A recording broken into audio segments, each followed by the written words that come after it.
Long time since we've had a live room here on Locked On Bearcats. I'm joined by my colleague at All Bearcats and Sports Illustrated, Russ Heltman. Russ, the last time, Russ, we were on a live room was the week before opening day. So that's how long it's been, but we're glad to be back with you. We got a lot to get to today, and we only got 30 minutes to do it. So we're previewing Saturday's spring game, which, Russ, you and I will both be at. Looking forward to seeing you and seeing everybody down in Cincinnati. And you're Locked On Bearcats, so let's have some fun. Our Locked On Bearcats, your daily podcast on the Cincinnati Bearcats, part of the Locked On Podcast Network, your team every day.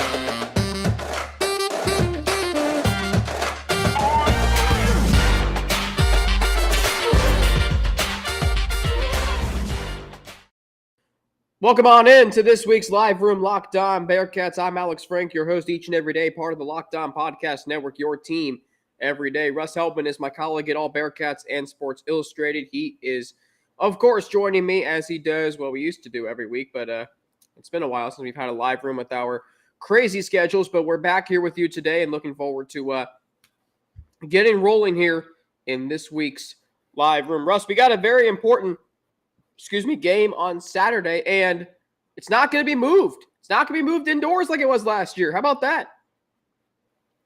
Hopefully not. Weather looking really good, and honestly, I guess they could try to use the Bengals facility, but it might just get canceled if some freak storms move in Saturday early morning during that noon kickoff time. So fingers crossed we can get this whole thing in. Been a great week of weather here in Cincinnati. Really good end of spring practice weather. Get the guys used to the elements a little bit before that full heat hits at Camp Higher Ground. Yes. I'm assuming at Camp Higher Ground under this new staff in August. So let's get to has Scott Satterfield said anything about how the spring game is going to work? Yeah. So what it's going to look like on Saturday, not a full red versus black team, nothing like that. I don't think they're really going to keep a full-on score. They might have a score up on the board, but ultimately there's not enough players healthy on the roster right now to field two teams. They especially don't have enough wide receivers to be able to field two teams succinctly and get meaningful results out of those types of matchups. So it's going to be kind of a more intense team period than we're used to seeing in the media, that is, and people that have been checking out practice at Nippert Stadium over the past couple of weeks. A little bit more intense team period. Less install, so less stuff on the plates of the offense, less stuff on the plates of the playmakers. They're going to kind of just roll the balls out there and let these guys go make plays, go showcase their skills in front of the fans, and really get some of the athleticism and some of those reps that are less thinking reps onto the game tape and be able to evaluate that as we move into the summer weightlifting program. So are you saying, is there going to be tackling involved in this game? Like, is it going to be like a scrimmage that we would see maybe in August? Like, is there going to be like actual tackling, or how's that going to work? Because I know you said, yeah, I think there'll be actual tackling. Not, I would say light tackling. I don't think they're going to be kind of telling guys, let's not go head hunting out there. Hey, Brian Threats, let's not do a reverb of East Carolina 2022 last year during Nip at Night when he knocked out Keaton Mitchell. Yeah. So I don't think there's going to be anything like that. And obviously I don't think there's going to be any touching of the quarterback. There's just no reason to do that, especially with it such a tight race right now. And among two guys that are entering their final years of eligibility, you don't really want to risk having that kind of catastrophic injury happen in this race. I agree with you. So let me ask you this, because I've been talking about this on the show all week, and that is, what is the current state of the program, Russ? Because there's something really interesting to me, is that the Cincinnati Bearcats football program finally has a stable conference home. And what I mean by that is, you look at the last 20 years, the program has done a really good job of building stability. 14 bowl games in 17 years will do that. But they've been, as Bill Cook, the legendary writer for GoBearcats.com, Cincinnati Enquirer, and Cincinnati Post, he said they've been nomads. But now that they're in a Power 5 conference, and they hope to be for the next, hopefully, 10 to 20 years, or however many years down the road, like, assess for me, going into the first spring game under Satterfield and the first spring game in the Big 12, what the state of the program is in your opinion. It's in flux. It's definitely a state of flux. There's no doubt about it. It's a transition year. It's a year where expectations clearly have to be tempered. And I would say, especially offensively, like it's going to be tough. It's going to be tough to get consistent points put on the board this season, especially when you think about, like, yeah, it's a tight quarterback race right now, but I don't think either of these guys I don't think there's a top 50 quarterback in college football on the roster right now.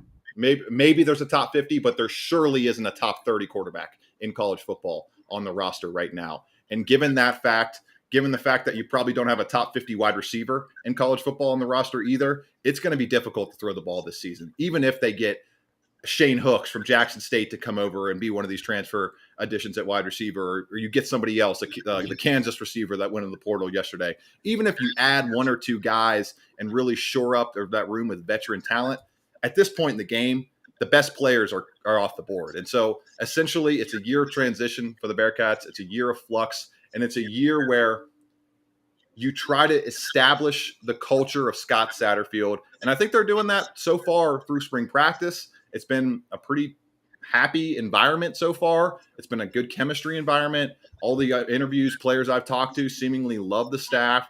They love all their teammates. So all the things that you can control outside of talent amassing is going well for this team, especially when you think about the staff. They're getting a ton of praise from the players. Brian Brown's defense is translating greatly to the talent that's already here. And then when you think about the offense, that's usually this portion of the game where it takes a little bit more time to get your body types in there, get the type of players that you want fit into the team, as opposed to what they've had to do in the past couple months, which is just try to replenish a completely empty receiver room with any kind of warm bodies they can find, any kind of guys, especially veterans they can find to come in, be able to handle the job. But I mean, as of right now, Donovan Ollie, he's been pretty solid, stable in practice so far. D. Wiggins, when he's been able to play and practice fully, has been stable, solid so far.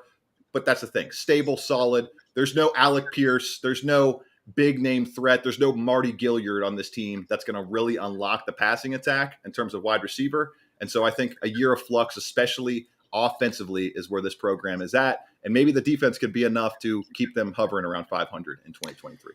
Yeah, I think that's a really good assessment there, Russ, because I do think, look, the defense is going to keep them in every game. You say they don't have a top 50 quarterback or a top 50 wide receiver. I mean, that's something this program is used to having over the last 5 years. You mentioned Pierce. I'll throw Tyler Scott in there. They had Desmond Ridder prior to Ben Bryant.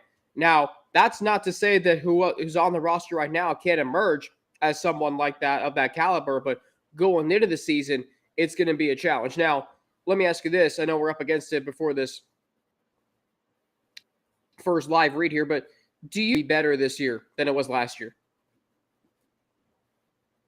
Yes, I do. I really do. I love the play style, the fit between this kind of slowly but surely building offensive line, which is looking like Philip Wilder on the right side, then D'Artagnan Tinsley at right guard, Gavin Gerhardt at center, and Trevor Radosevich at left guard, and then John Williams at left tackle. Maybe they try to add in the portal at tackle. I could see that being a thing. Although, just like in the NFL, every team in the nation, from high school to college to the NFL, needs upgraded tackle play in large part. For the most part, they do. So that's a high demand item that they might not be able to get in the portal, but those guys have gelled pretty well so far. The outside zone run schemes and team period that I've seen have really, especially over the past couple of weeks, as that chemistry is built, it's been opening up some lanes. Ethan Wright is running angry out there. Miles Montgomery is running angry out there. His playing style and kind of downhill rushing attack type of style really fits this outside zone scheme. He said he loves getting to that edge and be able to get downhill and lay down some wood in the open field. And then Corey Kiner has been very stable. I think he'll be right in the mix for bell cow status on this running back attack that may not have a bell cow, Alex. They might cycle through 4 or 5 guys and get close to the modern record for rushing attempts in a UC season. Like this season in 2023, they're going to pound the rock. They're going to use a lot of 12 personnel, I'd imagine, a lot of 2 tight end sets. Joey Belgian done for the year, unfortunately, serious knee injury. So that's a big item that they might have to also attack in the portal now. But all in all, I think this rushing attack with that stable of running backs is the dominant strength of this team. that run blocking prowess of those 5 guys in the offensive line starting group right now has showed through. And even like redshirt sophomore Victor Dawson is hitting lanes hard, hitting open holes hard, making pads crunch in the middle of the field. He's popped to me. Sean Thomas has had some decent runs. I mean, it's been a CVS receipt of guys getting reps and doing a decent job with them in the running back room. So that's definitely been the shining light of spring practice offensively. A CVS receipt. Where'd you come up with that? Did Justin Williams teach you that? No, I can't remember when I first said that, but that's been a cliche that I use in my my bank all the time. Someone actually taking note of how long CVS receipts are. I like it. They're long. They are very long. Now, notice, for those of you listening, Russ, you didn't mention Luke Kandra in that starting 5 combination. What's going on with him? He has a shoulder injury right now. I believe that's the upper body injury. I don't probably run through one of Scott Satterfield's media availabilities over the past couple of weeks on all Bearcats to confirm that. But an upper body injury that's going to keep him out of the spring game, keep him out for the next few weeks or so. But Scott Satterfield asked him about it last week. He said Kandra should be ready to compete in fall camp, and that's where you could see him battling it out with Radosevic and with D'Artagnan Tinsley as well at that one of those guard spots. Maybe even with Gavin Gerhardt. Maybe they move Gerhardt to guard. They end up putting Kandra at center. Who knows? It's going to be an interesting kind of interior 3-man, best 3 options battle out there in Camp Higher Ground once fall camp rolls around. That's definitely the biggest thing to watch if they don't add another tackle via the transfer. Interesting. All right, so there's the situation in the offensive line. Luke Kandra battling that upper body injury. Russ, as you mentioned they might go out and get some transfers. You mentioned Joey Belgia. Now, that's unfortunate. I'll throw a tight end name out there to you, Russ, because I was looking at the tight ends in the transfer portal. Varkius Gums from North Texas. What a name. Yeah, I know. I don't know if you've looked at his numbers, Russ. They're better than Wiley or Taylor's last year.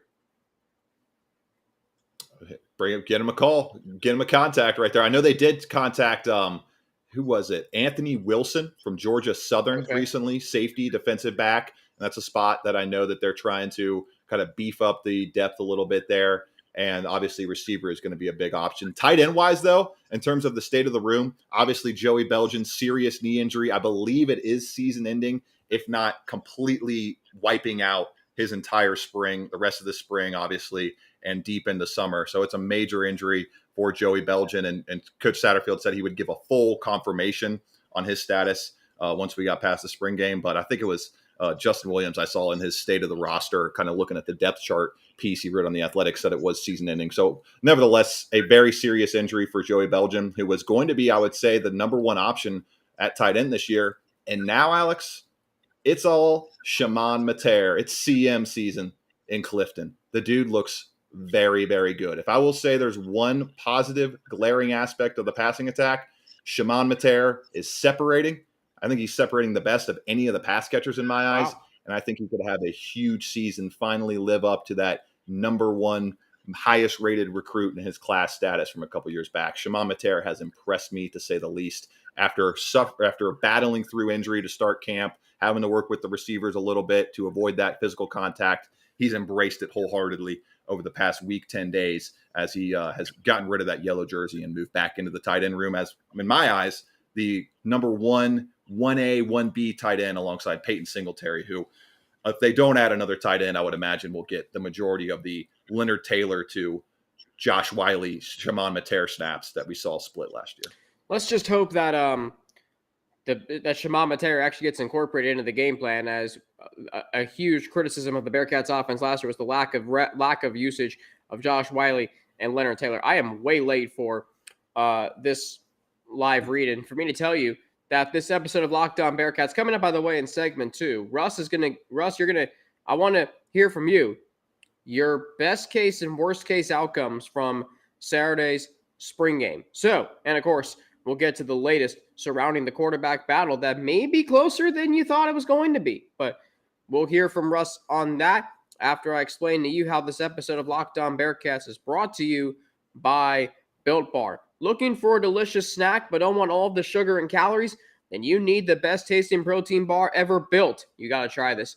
If you're like me and you want to make healthier snack choices but you don't want to compromise on taste, I've got just the thing for you. Built Bars and Built Puffs. Built Bars are healthy and taste amazing. Seriously, they taste so amazing, you won't think they're good for you. You got to try this. What makes Built Bars so good? Well, for starters, they are all covered in 100% real dark chocolate. That's right, real chocolate. And they come in unbelievably good flavors like churro, peanut butter brownie, and cookies and cream. I'm not sure how Built does it, but these bars taste like a candy bar while maintaining amazing macros. And what's even better, Russ, is that they are healthy. Only 130 calories and 4 grams of sugar with a whopping 17 grams of protein. And now you don't need to wait to get a box for years. We've been talking about ordering Built Bars at Built.com, but now you can get them at your local Walmart or Sam's Club, while you can still get your specialty flavors still at Built.com. That's right.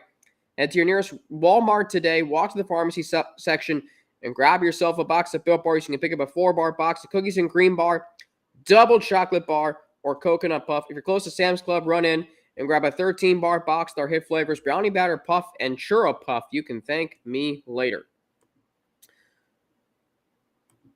Thanks again for making Locked On Bearcats your first listen every day. For those who listen every day, well, we don't have a show tomorrow because it's Saturday, but on Monday we'll have a spring game recap. Looking forward to that. Russ, you and I will be back on Thursday afternoon next week, and we will get to everything that happened in the spring game on Saturday. That we will. So I did this topic earlier today. I want to know from you what your best case and worst case outcomes are from the spring game. Best case scenario is that you have a quarterback that lights it up, completely dominates the session, says, I'm ready to be the UC starting quarterback in 2023 with my play in this spring game. I am the veteran that deserves the option, and I should be given the keys to the kingdom. That is the top scenario. And I don't know, like sure, you're building more offensive line chemistry. That's a good scenario. You're building more chemistry on the back end of the defense. That's a good scenario. But if these quarterbacks go out there and stink it up, Alex, which I don't think that's going to happen, but if they go out there and both play average, you get no real clear front runner coming out of the spring game, it's just going to bring even more cloudy questions around that position, which as of now, we're going to dive into it in the final segment, is not even close to getting answered.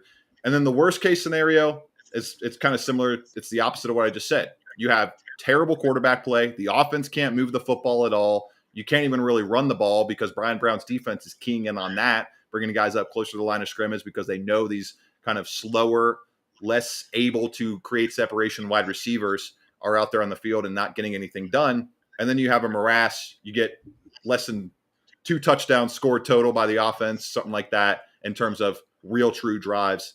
And it's just a kind of a little bit of watching paint dry type of entertainment product on Saturday in terms of this offense and what it might be this fall. So worst case scenario, you get bad quarterback play and you just can't move the football at all. Best case scenario, one of these quarterbacks clearly shows that they should be the starter in 2023. I agree with you there. I think, too, what's interesting is the offensive line, which is going to be inexperienced because you have so many new faces. I think one of the benefits that they get is they get to go up against the defensive line every day in practice. That is really good and really experienced. But should the defensive line be dominating them? Is that a good thing? Or what's the best case right now? What's the best thing you want to see in the trenches right now with an inexperienced offensive line going up against a very good, talented, and experienced defensive line? I would say I would love to see a split. You'd love to see a split of reps in terms of the offense creates 5 explosive plays and the defense creates 5 tackles for loss / sacks. You'd love to see 4 touchdowns on offense and 3 to 4 crazy good turnover created plays on defense. You want to see a balance, definitely. And I don't know that we're going to necessarily see that. I would expect the defensive line to continue being as good as they've been all throughout the spring because A, it's a little bit easier to gel defensively earlier on in a camp, earlier on in a system. And B, the defensive line of the Cincinnati team right now is the strength of the program.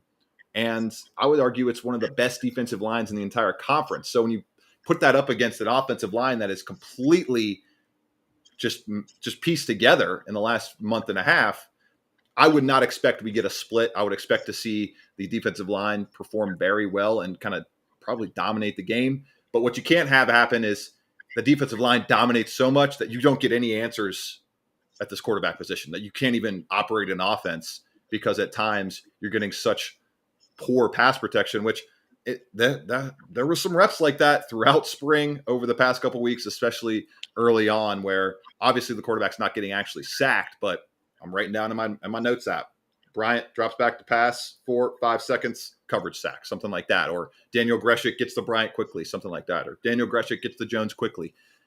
These quarterbacks need some time, just some modicum of time, to be able to showcase their skill set and try to take a step forward in this race. I think you're right. And I think what's so interesting is that you have so many guys on that D line that we haven't even mentioned, like Greshik, and then you got Malik Van, who I think he might be one of the most interesting players on this team, Russ, because he's coming off that torn pec. He was supposed to be a featured player on the scouting report last year. He wasn't, but now he's going to be this year, and it's going to be in the Big 12. I think about Dante Corleone. Is Dante Corleone, is he looking better than he was last year? Is he looking about the same as he was last year? Like, what's your assessment of the Godfather through spring practice so far? He's stronger. He's better. He's quicker. Dante Corleone may be the best defensive player in the conference this year. Wow. He very well may be. He may single-handedly. He could. I don't know that he's not going to win it, because it's going to be. I mean, he would have to notch 4 or 5 sacks as a nose tackle, I think, to win it. And it's just not a sexy position. It's not a position that's going to get a ton of recognition and awards. But I would be shocked if he's not first team all defense, and I would be shocked if he's even a Bearcat after next season, Alex, because he can. Yeah, he's a redshirt sophomore this year. He's going to be an NFL player, and I would be shocked after the production I expect from him in 2023 if he doesn't go and get his name called in 2024 in the NFL draft. All right, so we teased it at the end of segment 1. Now we're finally getting to it. The quarterback battle. How close, Russ, is it between Emory Jones and Ben Bryant? I think it's, honestly, to me, it's close, but I think everybody's saying it's razor thin. It's very, very close, and I kind of used that headline in my article today previewing the spring game. Bryant has been better. He's been the better quarterback. It's the bottom line. He has been better. He's not as athletic. He can't do as many things offensively in this system that Emory Jones can do in terms of the option game, in terms of the QB draw game, in terms of the QB read game. But he has been the most accurate passer on the team. He has dealt with this patchwork wide receiver room the best. He doesn't have any more. I mean, outside of Chris Scott and Leslie Ando, he doesn't really have any more experience with this receiver room than Emory Jones does. And Jones has missed more throws. He's been less accurate. He hasn't been on time as much. And yes, he's been the more athletic player, and his skill set fits this system the best. But similar to last year, Alex, I'm not going to come on here and lie to the people. Ben Bryant has recovered from that foot injury very quickly. I got to give him claps, like, to be able to get through that, get through the disappointment of not having a chance to go to the NFL draft. You're coming back, not with your tail tucked between your legs, but he told the media 2 weeks ago it wasn't his plan to be back here. He did not want to come back to Cincinnati. He wanted to pursue his professional dreams, but he's taken everything in stride, and he is honestly not taken the race by the horns, but from Emory Jones getting signed, I think that was the day of the second press conference for Scott Satterfield. From that day to now, my presumptive starter for the Bearcats has completely changed. And right now, I would say Ben Bryant should be the leader in the clubhouse from how he's performed through spring practice. Now, as I mentioned in the article, maybe Emory Jones is a turn the lights on type of player. Maybe Emory Jones, once these lights go bright, not kind of quote unquote there because it's going to be played at 12 noon on Saturday, but you get what I'm saying here. Is maybe he's a guy that in practice, in these types of settings, these kind of condensed situations where they're very red zone this, we're doing third down here, we're doing third and short here. They're all very kind of specific situations that they're practicing on. He can go into a free-flowing game environment and outperform Bryant. I wouldn't be shocked if that happened, but as of right now, Ben Bryant has been the better passer, and Emory Jones has not been a great enough runner to make that null and void. You know what's interesting is this is kind of playing out a lot like last year's quarterback battle between Ben Bryant and Evan Prater, where Bryant was performing better in practice, and that's why he got all the starting reps. Now, one thing that fans didn't like was that Prater wasn't even used sparingly. Until Ben Bryant got hurt, Prater was rarely used. So is this coaching staff, unlike last year's Russ, do you think it's open to using multiple quarterbacks in the game, or do they want to set their sights on one guy to lead this offense? I can't answer that honestly. That's a great question. I wish I would have asked that to Pete Thomas, quarterbacks coach last year. I did ask him about Evan Prater's athleticism. Prater, who good to note here, will not be playing in the spring game. He's dealing with a shoulder issue, and it's been bothering him all at camp, and they just don't want to put him really in any of the situation where he might take a hit or might get hurt in that sense. So he hasn't even really been able to put his full healthy foot forward in this quarterback battle to make it kind of a trio here. But when I asked Pete Thomas, he's like, yeah, we love his skill set. We love the athleticism he brings. He's like, I think everybody in America knows what he can do with the football in his hands as a runner. And so, yeah, maybe they'll be more open to it. But it just seems like such a hard thing to juggle, isn't it, Alex? Like, how many times does that game plan end up actually working out? If you got two quarterbacks, you don't have one usually. You're not going to be putting Caleb Williams back up in the game to go run speed options every now and then. Yeah. The goal should be to find the top guy, the most talented guy, the top leader in the room, and give him the keys to the kingdom. But it is very tough, especially like I talked mentioned my conversation with Thomas. He said he's never had a quarterback room this big in a spring ball. Interesting. I think there's 7 guys in there, including walk-ons. It's got one for every day of the week. It's amazing. Yeah. How's Brady Drogosh looking? I know last time you said he's the real deal. Does that continue to be the case? Oh, yeah. He's obviously got to kind of get up to speed in the system. He's got some weight to put on. He's got all that freshman stuff, the true freshman stuff that guys usually have to do unless you're Drake May or you're one of these absolute unicorns coming into the sport. But the arm talent is there. He's made some great throws that I've seen over the past couple of weeks. I think there was one deep post to Leslie Ando, who's been the surprise wide receiver of the entire spring camp. He's kind of moved into that starting slot role that was open going into the camp this year alongside D. Wiggins and Don Benali on the outside. So props to Leslie Ando for that, and props to him for connecting with Brady Drogosh a few times. I love what I've seen out of Drogosh, and next year he will definitely be well in the mix to, I think, start for the Cincinnati Bearcats. Wow. How about that? Real quick, I know it's kind of on the back burner right now, but men's basketball, the Bearcats, Jeremiah Davenport earlier today committing to Arkansas. If you're listening to this tomorrow, yesterday, Jeremiah Davenport committed to Arkansas. Russ, how is give me a pulse here on the Bearcats basketball program, because to me, I'm going to be honest, it feels like it's kind of slipping a little bit. In what way? What do you mean? I just feel like things that we as fans were hopeful were going to return next year or not. And now you don't really know who that alpha is going to be. Now, I'm talking to someone the other day, and he goes, he thinks that, he told me, he's like, yeah, I think that Jizzle James and Rayvon Griffith can be those alpha guys. But like, Russ, after losing Nolly and Davenport, it's like, do you still think the basketball program is on an upward trajectory even after losing those two players? Okay. Undoubtedly in my mind. Now, I wasn't as high on Jamil Reynolds, adding him as a transfer as I would have been maybe if they end up getting Jamarian Sharp, who they're in contact with, top 10 shot blocker average in the history of college basketball, 4.4 blocks per game over the past 2 seasons, 7'5". He is the best rim protector in the country and easily the best one available right now. So I was a little hesitant to kind of give praise to the Jamil Reynolds signing just because he's not super big. He's not a super imposing rim presence in terms of defense.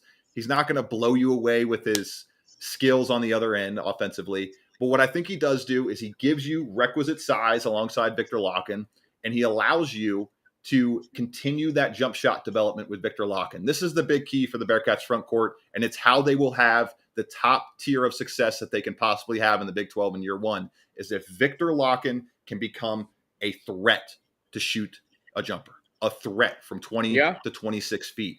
That is so crucial for this team because I do think they're going to bring in another big. They were in talks with Jamarian Sharp. I know they're in talks with Oklahoma State Musa Cisse. Yeah. So I do think they will bring in one more big. I'm shocked that Jarrett Hensley or somebody else has not yet entered the portal. We've only had one portal entry from the Bearcats. So as of today, they have Alex? They have one open transfer spot now that they've added Jamil Reynolds, and then they lost Nolly and Jeremiah Davenport. So only one available transfer as of right now. Bearcats fans, I'm sure, are hoping, and I'm hoping as a guy who wants to cover him after watching him play in the NIT against UC, that CAA back-to-back player of the year, Aaron Estrada, will pick Cincinnati out of his Final Four on April 29th.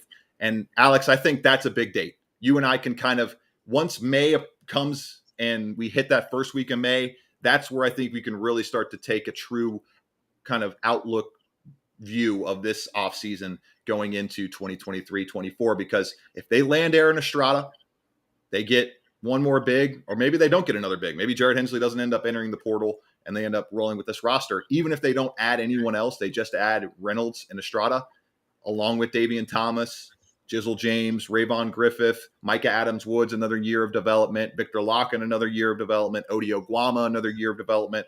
I think they can be a team that competes Did for you a forget 500. Dan? How dare you not mention Dan? Oh, yeah, and Dan Skillings. Duh. Dan's gonna be, hopefully, for people right near the leading scorer. So there you go. They have the requisite talent, I think, at the wing, at the guard, and now at the big position to be able to compete for a 500 record in the Big 12. And Alex, if you're 500 in the Big 12, you are firmly on that NCAA tournament bubble and maybe getting in for the first time this decade.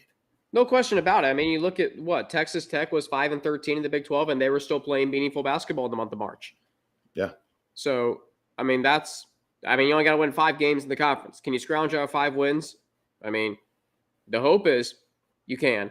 And you do bring up a great point about Odio Guama. I really agree with that. So that is going to wrap things up today. Russ, thank you as always for joining here on the live room. We'll be back next Thursday. Russ is on Twitter at Russ Heltman 11 and at All Bearcats. I'm on Twitter at Frankie_Natty with 2 N's and an ATI. Instagram, AlexFrank9_. Email, Alex3Frank@gmail.com. Russ, I'll see you on Saturday. Looking forward to covering some football with you. And this will be the first game that spring or regular season I will be in attendance for at Nippert Stadium since the conference title game in 2021. There you go. Glad to have you back, Alex. It'll be a lot of fun on Saturday. Hopefully, if you see us walking around, see us around the stadium, say hi for sure. Hope to fill. It would be very cool, Alex, if one day we can make the spring game a sellout every single year in Cincinnati. I don't know if it's going to sell out this year. They can't really track that because it's all free tickets, but it would be really cool to have a packed house at Nippert. We'll see how full it can get on Saturday. Yeah, it would be. I mean, you look at what the program has done. You hope that we get to that point, like a lot of other big-time schools. Now they're in the Power 5. Russ, as always, thanks for joining. I'll see you on Saturday, all right? Yes, sir. Be safe, everybody. See you on Saturday, Alex. Thank you to Russ, and thank you to those of you who make Locked On Bearcats your first listen every day. On Monday's show, we will recap the spring game. Have a great weekend. Please stay safe, stay healthy. Enjoy the spring game if you're going to go to it, if you're going to follow it from afar, at home, wherever. Enjoy yourselves. Looking forward to getting down to Nippert Stadium and looking forward to hopefully seeing some of you who make Locked On Bearcats your first listen every day. We're part of the Locked On Podcast Network, your team every day. For Locked On Bearcats, I'm Alex Frank. Have a great rest of your day, and I'll be back on Monday recapping the spring game right here on Locked On Bearcats.